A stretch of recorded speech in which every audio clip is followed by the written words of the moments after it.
It's Wednesday, which means it's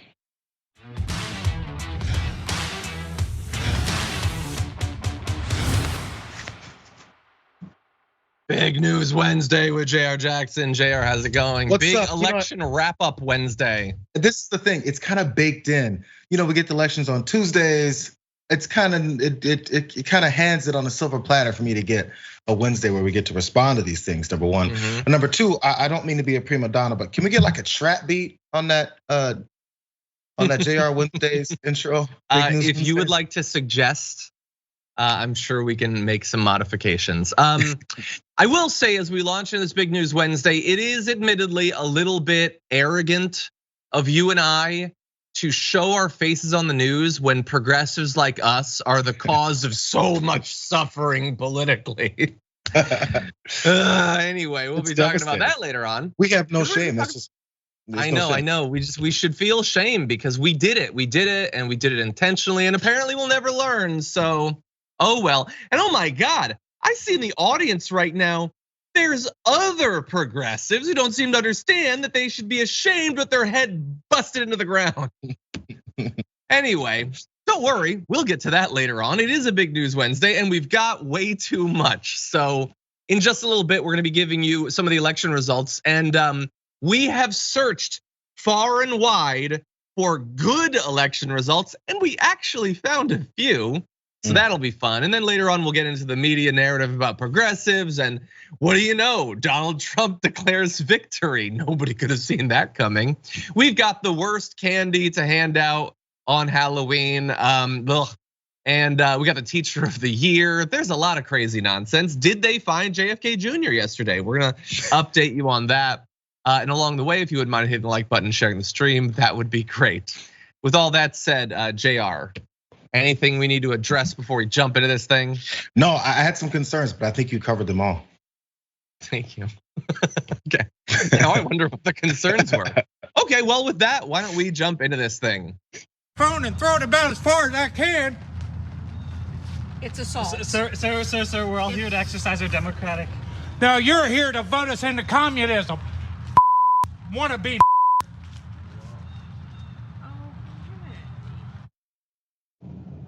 So that was how election day started for some in Virginia.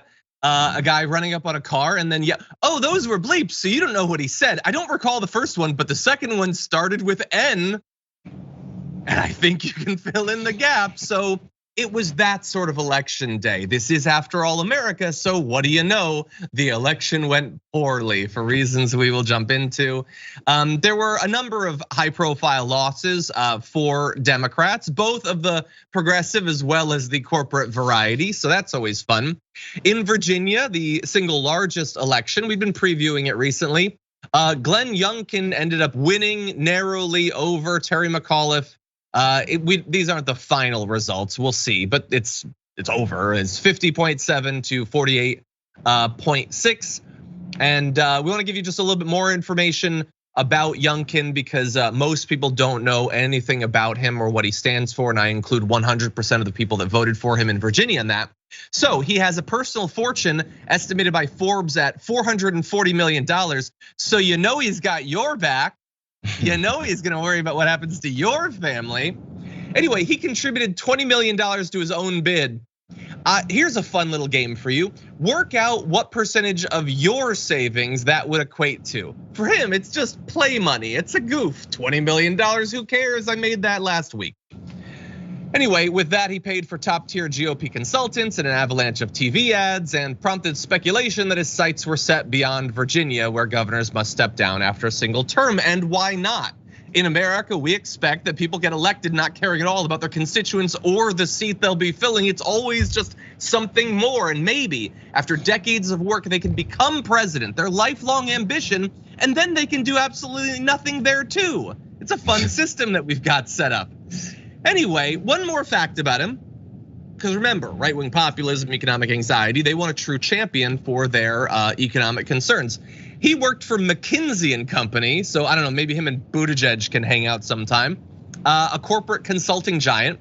In 1995, he joined the Carlyle Group, a private equity firm. Based in Washington, the firm has deep establishment ties, including to the military and energy industries, and it served as a soft landing for former government officials to build fortunes. I'm sure he'll end up there someday again. So McKinsey, he's a massive multi-millionaire. He worked for the Carlyle Group, ties to the establishment. So consider the swamp drained, America. Great job, right wingies. Anyway, Jayar, what do you think? I'm not sure if there's much surprise. Is there really? I mean, this is the way it was going. We saw the shift in the polls and things were changing. People were nervous and all, maybe to still eke it out. And really the main talk about anything that had to do with this race had nothing to do with this race. I mean, that's just from what I've seen and what I saw. And maybe that was different in Virginia. Maybe that's different from where people were actually voting here. Because of course there was other races that day, which we'll get into. But this was the big one, right? This was the big one. And we were talking about Joe Manchin and Kirsten, not us, but like we were, but Joe Manchin, Kirsten Sinema, Joe Biden going overseas. We need to get this part done. Oh, look what the squad's doing. Look what the progressives are doing versus these guys. And look how it's gonna hurt everyone. And then the only thing that was talked about with this race was how Donald Trump wasn't necessarily gonna go. Or maybe he was gonna go and then wasn't gonna go. Donald Trump's energy has been around surrounding himself and about pushing things for his potential run in 2024 and how he's gonna influence this to a degree. It was all kind of like on the outskirts of the actual arguments that were happening. So when people went to vote, I just wonder what their motivations were. No idea. Was it something locally? Was it something more expansive? Because we always have these assumptions about whether or not it was local or more nationally, and who's really to say? But I saw it as more of a national look, and they weren't really voting for these two guys. But yeah, and look, one of the things that we're told you're not supposed to say this mattered, but it sure seems like time-wise it mattered. Was critical race theory. It's the silver lining in this. Sure, it sucks that a Republican won, but at least now they still won't teach CRT in their schools. But anyway, whether that mattered or not to voters, you know who it definitely seemed to matter to? Youngkin, because that's what he was talking about in his stump speech, was the scourge of CRT, which doesn't exist. So who knows? And look, if you're a Republican and you're watching this, I'm sure that this feels great. You know what? And I don't even begrudge that. You guys have had a rough year of denying reality and stuff like that. It feels good to win once again. But I'm gonna pee in your Cheerios just a little bit, and that is that he's not going to do literally anything for you. And it's important that you know that, whether you accept it or not.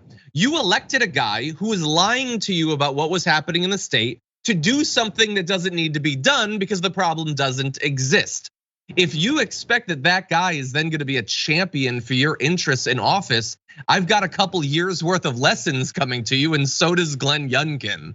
So anyway, enjoy your win, but he's just there to protect other people with a net worth of $440 million or more. That's what he's there for. That's what he's going to do. Just a general question to people who I know we have a lot to get to, but for people who like to talk about the issues with elections and who last won and how this is a Democratic seat, that's a Republican seat all the time. And I said, no Republicans won the statewide in Virginia since in like 12 years or something like that. So yeah. What does that mean? Like, I always see this when it comes to sports. They'll be like, oh, the Atlanta Braves haven't won since 1995. News, Atlanta Braves just won the World Series last night. Okay, right? Yeah. Haven't won since 1995. So in the meantime, as we go through every year of, say, baseball, what difference does it make that they haven't won since 1995? The people that were on the team in 1995 and the scenarios and situations, sometimes rules of the game are just different. And so now it doesn't connect. So when they say no Republicans won statewide in a dozen years, okay, what kind of country are we now? What are we basing this off of? What are we discussing? Who's president? Who are the candidates? Yeah, who the candidates? Where were they before? What did they say? What did they do? It has nothing to do with what happened a dozen years ago. It has to do with what happened in this campaign. And if we continue to talk about what happened a dozen years ago, we're gonna continue to miss what happened in this election. 100%, 100%. Well, there were other elections, so we were hoping to have a definitive thing for you on this. But for the New Jersey governor's race, it is very close with Democrat Murphy against, I'm gonna say Chattarelli. Don't know, don't especially care. Anyway, it's super close. It's within 0.3%. I saw some people this morning claiming that Murphy was in fact the winner. And I don't know, you know what, and I don't especially care.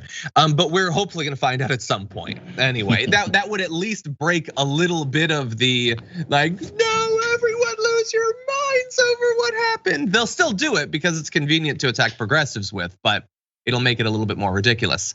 More importantly, though, was another loss, and that was in, tragically, Buffalo in New York, with 96% of precincts reporting their results from Tuesday's voting, along with nearly all early voting. Buffalo's India Walton had 40.9% of the vote, but that meant 59.04% of the votes were write-ins, most of which are likely for Mayor Byron Brown, who waged a fierce write-in campaign. India Walton says every vote needs to be counted. Right now it's Walton against write-in, whoever that is, so I think who writes in remains to be seen. But at this point, it certainly looks like India Walton, despite winning the Democratic primary and then going on to have effectively no institutional support whatsoever from the Democratic Party, which allowed the incumbent mayor to launch a write-in campaign that was assisted primarily by corporate Dems, as well as basically the entire Republican establishment in that area, then defeated their candidate. And I want you to remember that when they talk about unity and support, like coming together and everything. So it doesn't look like India Walton is going to win. Well, and also he didn't participate much in all the previous levels of this election, right?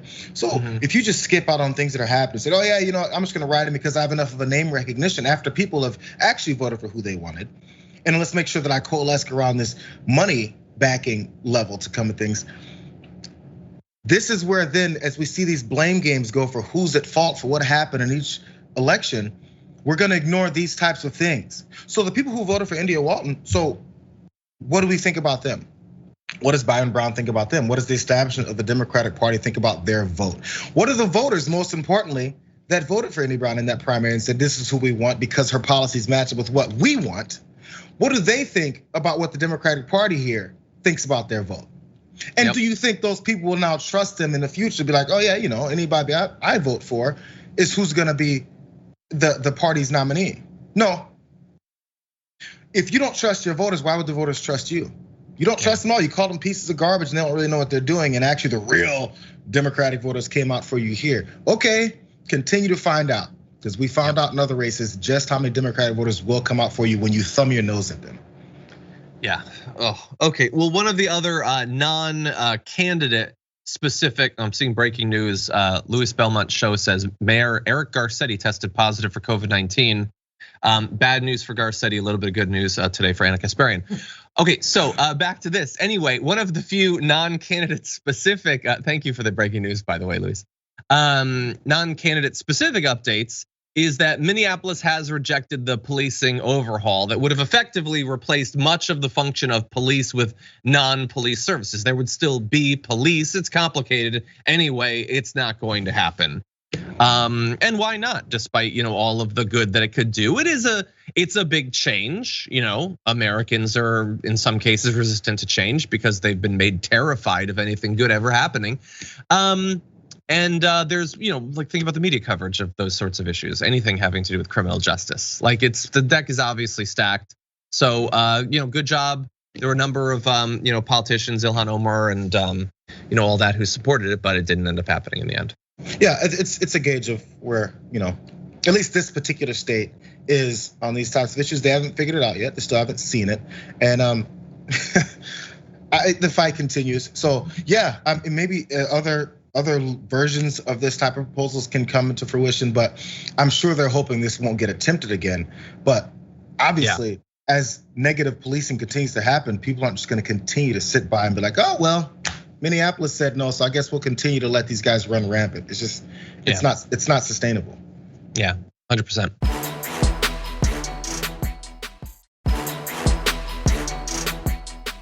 Well, we got to move on. We got some good news. There's so much to get to today, so let's go to a little bit of the good news. I know you probably woke up this morning hearing that everything is bad always, and especially it's bad for progressives. I mean, after all, moderates lost, so why shouldn't it be progressives' fault? But in fact, actually, there were some good election results and even good election results for progressives or for policies that pursue progressive goals that reflect progressive values. So we're gonna throw a bunch of the good news at you. It's not necessarily as high profile as Youngkin versus McAuliffe or whatever, but I wanna start off with Ed Gainey. Pittsburgh having elected its first black mayor on Tuesday. Gainey is a former state representative who was born and raised in Pittsburgh. beat retired Pittsburgh police officer Tony Moreno. No Republican has held the office of mayor in 90 years. Jeez. Anyway, Gainey is focused on demilitarizing, but that goes to what you were saying before, Jayar. So what? Exactly. Well, okay, we'll get to that. Anyway, Gainey's focused on, it's an interesting factoid, buddy. Anyway, Gainey is focused on demilitarizing the police and overhauling the police system. So hey, maybe it'll work where it's in Minneapolis. He supports reducing Pittsburgh's carbon footprint and communities of color being disproportionately affected by climate change and pollution, wants to do something about that. So that's good news. You also have Justin Bibb winning Cleveland's mayoral election over Kevin Kelly, a 34-year-old nonprofit leader. That certainly stands out. Got more than 62% of the vote, which is great, was endorsed by Nina Turner. So that's awesome. So that's a few good candidates. We also have, by the way, Michelle Wu winning in Boston, the first woman, the first person of color to be elected Boston's mayor. If you're from outside of the US, you may not know what Boston is like. It has a reputation. I will just say that. It has produced a lot of actors who have reinforced that reputation. But they elected Michelle Wu, a progressive who supports the city level Green New Deal, workers' rights, and affordable housing, which is all good news. Beat Democratic City Councilor Anissa Asabi, George, a fellow self-described first-generation Arab Polish American. So there was going to be more representation for Boston no matter what. They went with the progressive, so that's good news. Yeah, okay. A lot of these policies we're seeing from these candidates that had, I guess the best you can call is not as, I guess, active races or popular races in the media. We haven't heard about these as they're coming, but look, some of these policies that they have here, and you know what kind of sucks, because as I went through some of the things that they were advocating and campaigned on, my first thought was, oh, I like that. My second thought was, but are they gonna do it? And I just wonder to what degree, and that's a normal political thought process, but I just wonder to what degree many people that are observing what's happening, again, on the federal level, with Biden and his agenda and what's going on in the House and the Senate and everything like that, how much will they fight once they're in office to do what they said they're gonna do? Because these are transformative issues and policies and things that American people want, but then they kind of lose their gumption when they get there. So it all remains to be seen. When Biden came in, it remains to be seen, time to fight, now let's push him. And the pushing happened, but there's the most powerful man in the country, Joe Manchin, came in and stopped it all. So who's the Joe Manchin of Justin Bibb, and who's the Joe Manchin of Michelle Wu? Hopefully no one, or hopefully not even anyone else that's gonna be on the other side of the aisle, but we'll see. This is what sucks about victories, is then you go, yeah, we had these victories. We just saw them a year ago. Yeah. Now what? Now what's gonna happen? Yeah, you're right. You can't just assume that because they say the right thing during the election that you can trust them unless they wear wigs and Uggs, and then you shouldn't ever check. They'll be good. I'm not worried about it.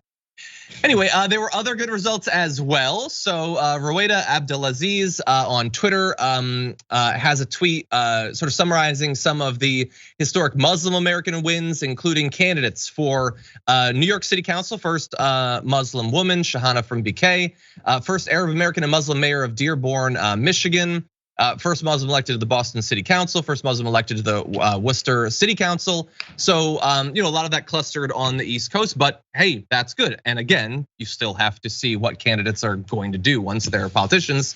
But in addition, Tucson, which happens to be Kyrsten Sinema's hometown, approved a $15 an hour minimum wage by a nearly 2-to-1 margin. Hey, yeah, the $15 an hour minimum wage, woo! Isn't it fun? I hope they all did that as they went to vote yesterday.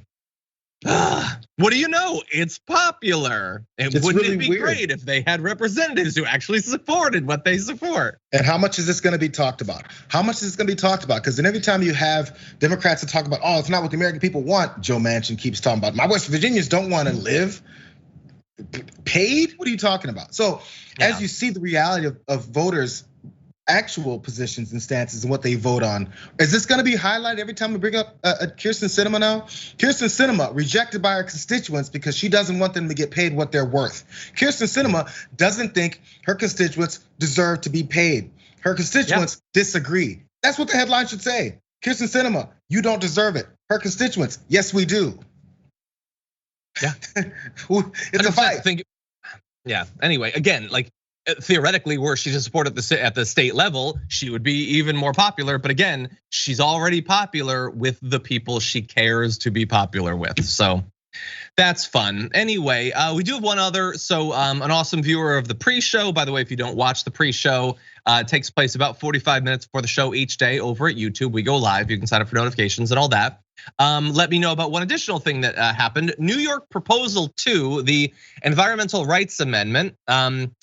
It was adding a right to clean water, clean air, and a healthful environment to the New York Constitution's Bill of Rights. I looked up the numbers. It was more than 60%. So that's good news. Look at that. These are actually popular things to push for. Maybe you could push for these things and you'd win more elections. That's a radical strategy for you.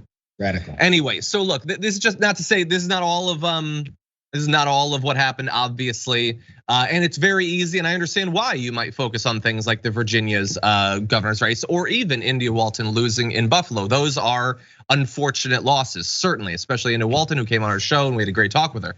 But it was somewhat of a mixed bag. There were some good things that were done, and these changes, including, for instance, the $15 an hour minimum wage, is going to have a material impact on the lives of many people, and let's not forget that. The actual reason for elections. That's what's so crazy. The actual reason for elections. So how is it changing Americans' lives? How is it helping Americans' lives? Rather than, which party and what's this gonna say for the future and are they gonna win? This isn't a football game. What is the results of these results of elections? If the Rams beat the Chargers, it doesn't matter further than the fans and the players. Like what? Yeah. Let's go to what if the Rams haven't beaten the Chargers in like 22 years? Anyway, okay, everybody. So that's the results, but now we get into the consequences, the lessons that will be learned, or more likely not learned. We'll have that for you after this.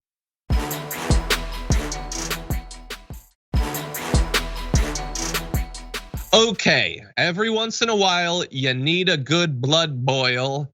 Prepare for blood to boil as we talk about this. The media has thoughts about who's to blame for moderate candidates losing in a time where a moderate Democratic president has had agenda being blocked by other moderate candidates. Obviously, it's the progressives, you dummy. But anyway, it's not just a vague thing. Very specific claims were made, and we're gonna run through a few of them, including some of what Jake Tapper had to say last night as the election results were coming in. Here's the first. So one other thing that I'm hearing from moderate Democratic lawmakers this evening, who are obviously panicked, not the least of which reason is they're the ones who are most likely to feel the effects if this anti-democratic, capital D Democratic wind continues to blow next year. One of the things I'm hearing is that their voters, and don't shoot the messenger, I'm passing on what I'm hearing from somebody talking about what their voters feel. Their voters feel looked down upon. And I'm not talking about Republican voters looking down, feeling that they're being looked down upon. I'm talking about moderate to conservative Democrats feeling that they're looked down upon by pundits, by progressives, by other people who say that, who if they express a feeling that maybe the schools should open even if the teachers don't want them to. Maybe teachers should listen to parents more often when it comes to what they're hearing. This is from a Virginian. Maybe Joe Manchin has a point when he says $1.5 trillion or $1.7 trillion is a lot of money. Let's take our time with it. Let's not rush it. They think that makes sense to me, and they don't want to be insulted by progressives called whatever names for that. Yeah. Jayar, I think you should start. Because I'm gonna get a little bit mad. This is the question though. Because I've brought this up before, and I'm not mad at Jake Tapper there for bringing up that point of view. Because maybe he's one of those people, because those are his circle of friends. But who cares if it's whether or not it's him or not? Do we believe those people exist in large numbers? Those moderate Democrats who are saying, maybe Manchin does have a point. Hey, 1.75 is a lot of money. Or hey, maybe we should listen to what these guys, all the stuff he just listed. How much do you believe, John Adirola, that those people exist in large enough numbers that they need to be considered? And man, I'm putting on the spot. I can answer it that first. say the things he said. Yes. Well, first of all, he lumped a lot of things in there. There are probably some that were frustrated with the schools. I get that. The thing about Manchin and all that, that's stupid. That's really, really stupid. But go on. Yeah, no, so I'm glad you said it that way. Because we got to separate from what's stupid versus whether or not they're there. Because they are there. I believe there's a significant number of Democratic voters who think just like what Jake Tapper was saying. I don't think he would have said that if not. And they still have an influence enough in the party. Yes, as we go into people who are gonna be blaming progressives for these losses, or the loss, the big one that anyone's thinking about, there comes a point where you have to figure out how do you get the people that are worth talking to convinced of the reality? Because they're missing the reality. And I think they're sincere, but they're missing the reality. There's a difference between moderate Democrats that are missing the reality of the situation versus Republicans who know the reality situation, but they just don't care and they're looking to score some kind of a point about progressing racism in their schools because that's what they like. So those are two different groups. But the problem is the people who don't see the reality are assisting the people who are actively trying to destroy things like that, or actively trying to suppress information or knowledge or realization about our history, right? All that is lumped together, so you have to find the right people to talk to. Yeah. And I think there's a discussion worth having with those people. I think that's fine. I would like to engage with some of that actually. So there, Jake Tapper said, "Don't shoot the messenger." I won't, but I will mock him because that was some stupid BS that I just heard from him. So what he said is, these moderate voters are being offended by progressives. The progressives are putting up bills for $1.7 trillion, and that offends them. Yes, I'm sure that America is full. Virginia is full of people who are like, wait, you want to cover my dental care? Get away from me. Why would you say that to me? My hearing, you want me to hear? These are offensive things. Stop it, please. Nobody is saying that. Nobody's saying that. And by the way, even if you thought that, how does that actually work as an analysis of the election we just had? Because you didn't have a progressive lose in Virginia. You had one of the moderates that you want. I just tweeted out, let's get the challenge going for Jake Tapper to define what the hell a moderate actually is. They got their moderate and they haven't passed the bill. That's what he says he wants. Don't let the progressives take over. Don't pass these bills, slow it down. It hasn't happened. They haven't passed it and you got your moderate. So how is the solution to a moderate campaigning on nothing being done? How is the solution? Well, we need more moderates and we need less to be done. In fact, we need less to even be proposed because it seems a bit presumptuous of you to imply that the government should ever help anyone. But this is what he's going to say because Jake Tapper is Terry McAuliffe.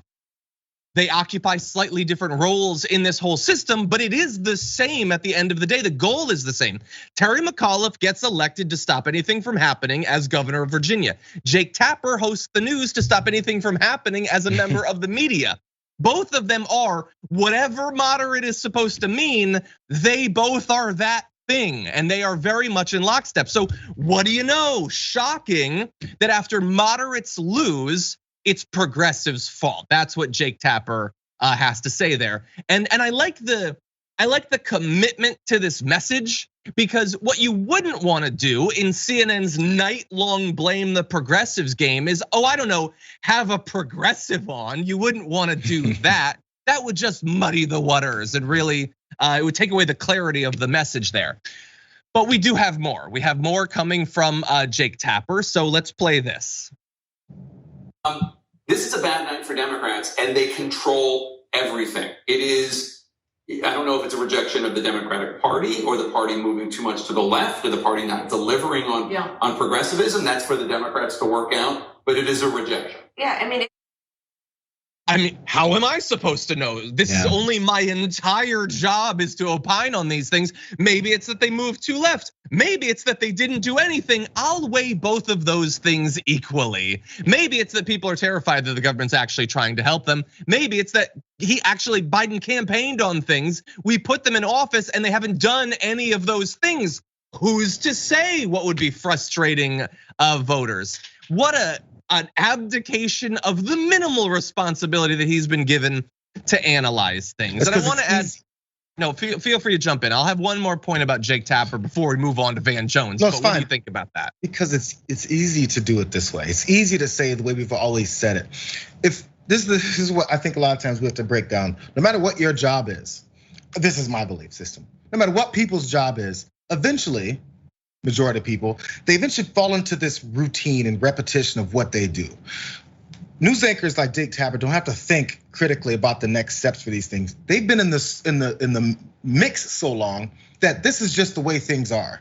Cenk says this type of things all the time. There's this bubble, and once you've lived in the bubble this long and it's worked for you like this, what else is there? This is reality. People's only reality is what they've lived. So he's thinking, oh my God, progressives are pieces of garbage. That's what we've always said. So it's obvious that they're still pieces of garbage now, and the people who vote for them, they don't really exist, right? There's a separation from who the people are that want the things, and it's been invented, versus the people who don't want those things. In reality, they're in such smaller numbers. But no, someone needs to dig a little deeper just to point these types of things out. But who's to do that? Are they going to go people further? Who are paid millions of dollars to do that, certainly. Because they're comfortable in they're in their routine. They have to change up their approach and who they're speaking to. As you said, where was the progressive on the panel last night? Not that they excluded progressives. They don't think they really exist. They think they're just there to yell. Yeah. Well, it wasn't just Jake Tapper. Van Jones also had thoughts on the elections last night. He is the closest thing that these panels will have to a progressive, and yet he agrees with them on basically everything. Anyway, here is some of Van Jones' commentary. This is a big deal. These numbers are bad. This is not these are our voters.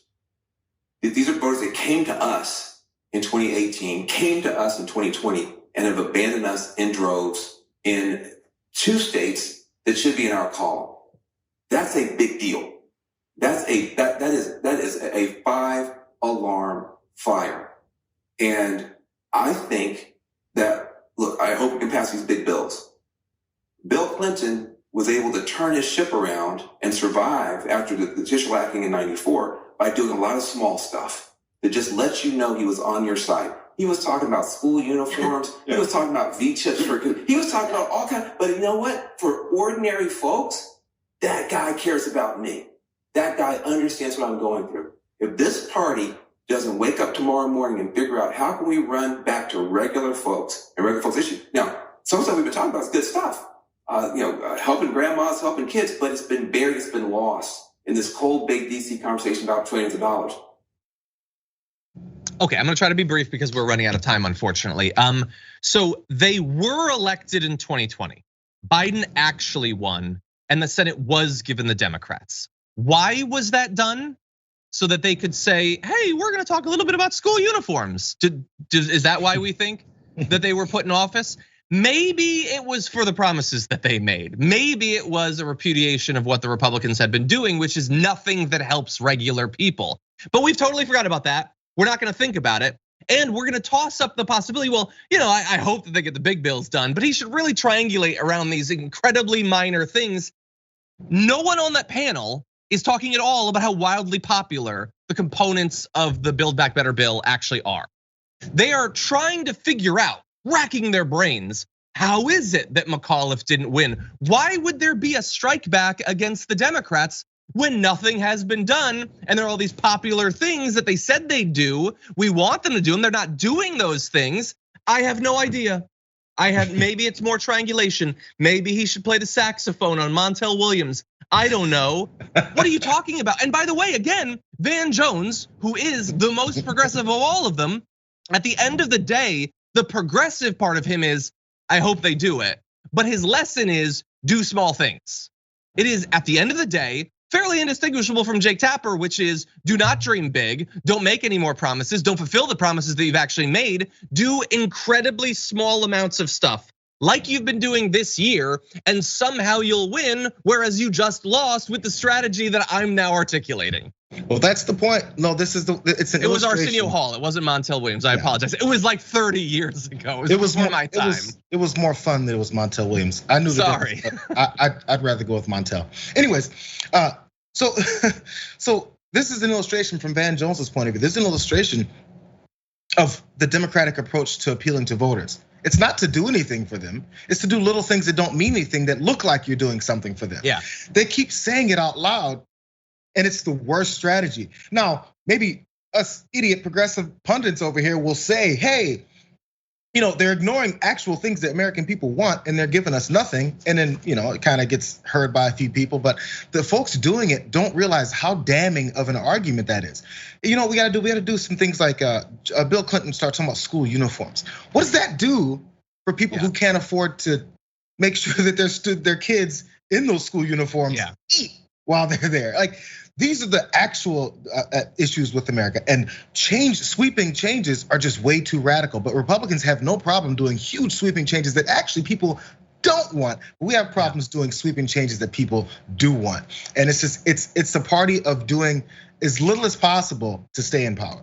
And also, by the way, the mischaracterization that the Senate was given to Democrats. Oh my God, the House was given to Democrats. Oh my God, and the president is given to Democrats. Point out why that Senate isn't doing anything for Democrats. Point it out. If it's been given to us, why hasn't it been fulfilled?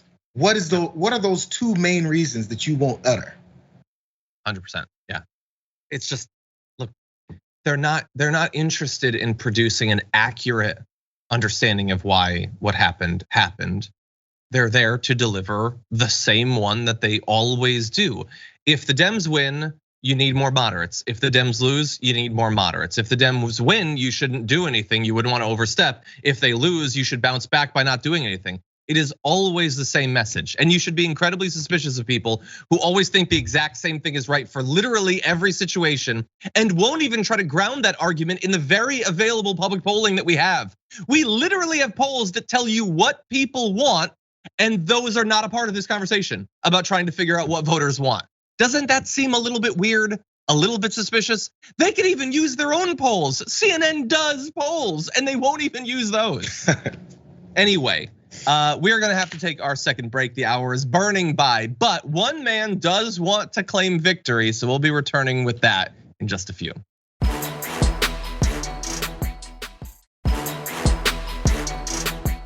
Okay, let's jump into this. The election is now mostly done. We know most of the results. So what is the takeaway from Donald Trump? Was he the big winner? What do you think he thinks? Turns out in this particular case, yes, he thinks he's responsible for all the good things. But it was a position that evolved over time, in particular on the question of whether the election would be stolen. So he sent out a couple of his little statement tweets. The first one said, early indications are that MAGA voters are turning out big for Glenn Youngkin. Let's see what happens. All eyes are on Fairfax. Why the delay? Because at that point he wasn't sure that Glenn Youngkin was gonna win. So he was starting to build momentum for, well, if we don't win, it was Fairfax that did it. Then we find out that they in fact won, and he thanks his base for coming out in force and voting for Glenn Youngkin. Without you, he would not have been close to winning. I love that. Like, it's a time to congratulate a Republican for winning. And he's like, this broke mother effer wouldn't have had a chance if not for me. Anyway, in some counties, by the way, he got a higher percentage of the vote than Trump. But yeah, sure, it was just Trump. Anyway, thank you to the incredible MAGA voters, blah, blah, blah. So he's all responsible. Anyway, he goes on in his third statement to refer to himself in quotes as Trump and talking Trump. I don't even know what that's about, but the takeaway, Jayar, is that Glenn Youngkin doesn't matter at all. All of this was Trump, despite the fact, of course, that Glenn Youngkin wouldn't even use Trump's name, wouldn't campaign with him. The big winner of the night is Donald Trump. What do you think? This is actually beginning to feel a little bit, I think, to all of us that have recognized who Trump is since before he even became a politician, he's flailing a bit. And I think even maybe some Republican voters are seeing that. Of course, not the quote base that he's talking about that will listen to anything he says and continue to chase down JFK Jr. in Dallas. Like, they'll continue to do that. So he doesn't matter what he says, but I feel like in a general sense, this is kind of a shot at how much someone rejected him as a Republican, openly rejected him as he ran, and then yet still won. Now, I think it does actually speak more to the weakness and lack of commitment from the moderate wing of the Democratic Party. That actually, I think, determined it more. But when it comes to Donald Trump lifting someone up that didn't have any lifters, that just is pretty obvious. I think everyone knows that didn't happen because they ignored the fact that he was avoiding the state. They ignored the fact that he rejected his his advances or his hopes to come and talk. Joe Biden went there and spoke and talked, but everyone went there and spoke, and he still lost. If we can say that Joe Biden is one of the reasons why this race went the way it was, we can also say that the lack of Donald Trump is one of the reasons why this race went the way it was. Now, if you believe in that narrative, you have to believe in it both ways. Do you, if you're Donald Trump? I think if you want to be consistent, I think you're 100% right. But consistency is not one of his core values. I'll actually demonstrate it. So he's been saying for like a solid year now, the Dems steal every election, stop the steal, they steal it all. So why didn't they steal it? Yep. If elections are only won because of stealing, does this mean that Glenn Youngkin stole it? I mean, after all, democracy, the voting system doesn't work. You can't trust it. So why didn't they steal it? Here's the thing. He's not only like just not addressing that would be bad enough. He's going to try to claim that this proves that they steal elections. Listen to this. I don't believe that we lost it. I don't believe we lost Virginia. And I think they tried to get away with murder at Fairfax, but there were too many eyes on it this day. When I ran, it was one of 50 states plus other areas, okay? The islands, etc. We have places that nobody ever heard of.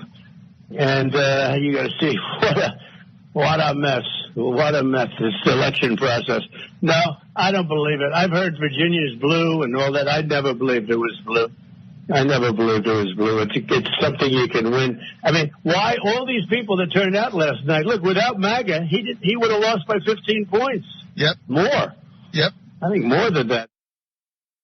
Okay, so he referenced the Fairfax thing. So the fact that a Republican won proves that Republicans should always win, and because he didn't, that proves that they stole it. Now, why didn't they steal it now? Well, he's got a foolproof defense against that. There were too many eyes. Dude, you audited every place in the country. Why weren't your eyes good enough in that case to find this deal? But this is what it is. Every election Democrats win will be stolen by virtue of the fact that a Democrat won. And any election where the Republican wins, the Democrats still tried to steal it, but like Joe was standing too close, so we failed in our steal, I guess. Yep. This isn't convincing to any serious person, but I'm sure they're gonna gobble it up. They don't need serious people. My only quick thought, they don't need serious people. They need people that are willing to believe anything he says. You don't have to connect the dots. You don't have to have a logical thought process. Just believe what he says. This has been the narrative from the beginning.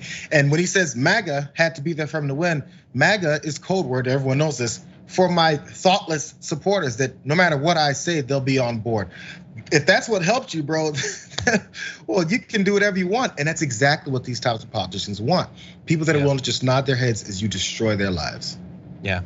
My final point, I think that you are right about it. It seems a little bit flailing. Like this guy didn't want Trump to be a part of the race. Let's be clear about that. For all the other problems with him, he seems like a terrible guy. He didn't want Trump to be a part of the race. And look, Trump wants Republicans to win, but more than that, he wants everyone to think that he's the reason they win. He is going to want to be more involved in future races. He doesn't like being sidelined. The guy doesn't want to campaign with him. We'll see how much of that he can take going into the midterms before he starts attacking the candidates or insisting. He will literally just show up at a rally and walk very slowly and carefully up the ramp and then pick up his water with two hands and toast to their eventual success. But we'll see.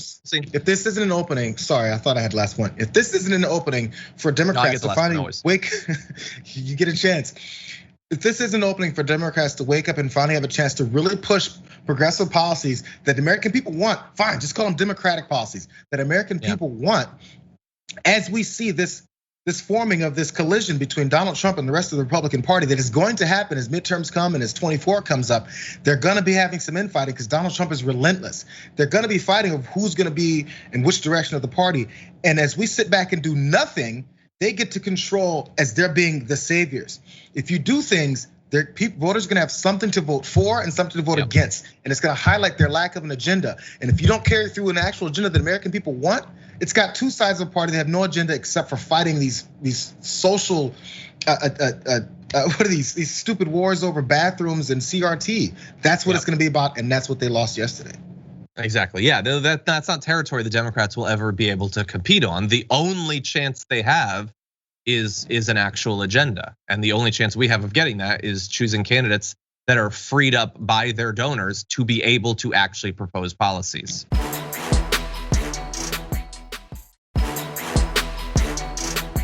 So, okay, let's jump into our last story of the hour. The NRA is being targeted by a new lawsuit that asserts that they have been breaking federal campaign finance laws and supporting Republican candidates, including former President Donald Trump, to the tune of $35 million in illegal campaign contributions and coordination.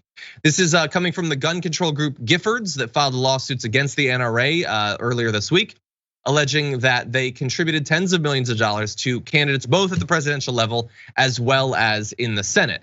And what they say happened is that they evaded federal regulations by using shell entities to coordinate advertising with 7 candidates running for federal office during the 2014, 2016, and 2018 election cycles. Obviously, they had huge financial problems over the past couple of years. Maybe they didn't have the money to actually do any of this. But previously, they're saying that they did. One of those candidates was Donald Trump. Giffords accused the NRA of illegally contributing up to $25 million to Trump's first White House run. Other politicians named as having received these funds over the years include Tom Tillis, Tom Cotton, Cory Gardner, Ron Johnson, Josh Hawley, I think that's supposed to be, and Matt Rosendale. So a bunch of the names that you'd expect. And the way that they did that was they had this organization that would work with the NRA and with candidates, and effectively it changed its name based on who it happened to be working with at a particular moment. So it was known as either On Message or Starboard. It was On Message when it acted on behalf of candidates, and Starboard when it acted on behalf of the NRA. But regardless of which name it had the same leadership. It was located at the same address. There was no internal separation or firewall between employees who work at the two entities. And according to the complaint, a number of employees at the consulting firms alternated between the two in time before the 2016 election. You are allowed to do basically anything when it comes to campaign finance, except blatant coordination with the campaigns. And you're honestly allowed to do quite a bit of that. They wanted to do $25 million worth of it. And honestly, this is America, Jayar, so they're probably gonna get away with it. But this is about as blatant coordination as we've seen since the old McConnelling fad. So we'll see if they end up getting in trouble. I'm glad that Giffords is pushing for this. It's so crazy you said that, because I was like, we'll see. We'll see if something happens as far as responsibility of this, because every election cycle we see where the actual election fraud, where campaign finance fraud happens, where candidates take money, or then even people, as they talk about voter fraud, as voters, and as they push for voters to do illegal things, we consistently see the direction that these things are coming from. But what changes about it? What actually happens differently? NRA had its issues with money and everything, but when are their issues coming for their actual blatant disregard for the law, and where they're pushing millions, tens of millions of dollars to certain candidates for what? This is the NRA. So the NRA is supposed to be protecting your Second Amendment rights, because that's the most important thing in America. We got to kill each other as fast as possible. Now, if their illegal approach to making sure certain candidates come in to help them push that narrative and continue to convince Americans that they have to shoot each other in the face immediately, then I think that it's kind of an indictment about how bad their messaging really is and really who they're about. Yeah. This is protecting gun rights. This is illegal campaign contributions. It's protecting gun rights. So if you affiliate yourself with them, you're part of this illegal grouping that's trying to change things in America in a bad way. If you flip it, and some leftist group is doing this whole situation where they're pushing all this money to candidates illegally, the outcry, they hate America. Where's the hatred for America being leapt onto the NRA when they do things like this? It just doesn't come. Yeah, and by the way, this is very similar to what we were talking about earlier. Like, why is the NRA gonna spend $25 million to get Trump in? What agenda are they pushing? Nothing, just be there and stop things from happening. Just sit, be a rock between us and any common sense regulations, no matter how popular. It doesn't matter if it's 90%, 99% popularity for certain regulations. We just want you to stop it from happening. So we'll see. Again, campaign finance laws in the US are like effectively non-existent. They're probably gonna be just fine. The NRA they couldn't really use that much more financial strain after some of the problems they've had, but we'll see what happens. Anyway, we do have a lot more that's gonna be coming up after this break. If you're on Twitch or on YouTube, the members app, we will see you on the other side of this.